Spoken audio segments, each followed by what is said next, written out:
Alors Yann Anthony, vous êtes précisément sur les lieux de la tuerie, ça s'est déroulé en plein centre-ville. Oui, c'est ça, sur la place Saint-Lambert. En fait, la place Saint-Lambert que vous voyez derrière moi, c'est la place principale de la ville de Liège. Et c'est, si vous voyez les panneaux colorés, depuis cette boulangerie, en fait, sur le toit de cette boulangerie, c'est là que le tueur s'est posté pour réaliser sa folie. C'est là qu'il a envoyé plusieurs grenades sur des abribus. C'est depuis là qu'il a déchargé sa Kalachnikov, ou en tout cas son arme automatique légère. Alors justement, pour nous expliquer ce qui s'est passé, nous sommes en compagnie de Stéphane Binot. Bonjour monsieur, vous êtes vendeur justement dans cette boulangerie. Vous avez été malgré vous aux premières loges. Comment avez-vous vécu ce drame ?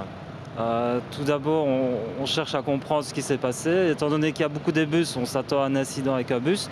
Puis quand tout le monde a vu les gens à l'extérieur, couchés par terre, on a compris que c'était très grave.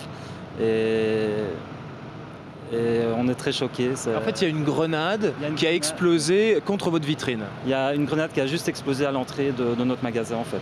Et là, qu'est-ce qui s'est passé? Apparemment, il y a eu une scène de panique sur cette place.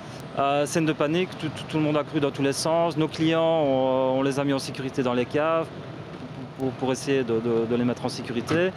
Et après, on a vu des blessés à l'extérieur qu'on a aidés, qu'on a mis en sécurité et on a attendu les secours en fait. Parce qu'il y a eu une rumeur, vous pensiez qu'il y avait d'autres, qu'il avait des complices éventuellement et que vous risquiez encore votre vie? Ouais, premièrement, on nous a dit qu'on devait nous cacher vu qu'il y aurait apparemment 3 hommes qui auraient commis cet acte et c'est pour ça qu'on a dû rester à l'intérieur et attendre les secours en fait. Et ce matin, vous avez rouvert comme si de rien n'était? On nous a demandé de réouvrir comme si de rien n'était, oui. Ouais. Stéphane, vous avez bien dormi cette nuit? Pas du tout. Pas du tout. Les images sont là. Non, c'est incroyable. On n'imagine pas encore, à mon avis.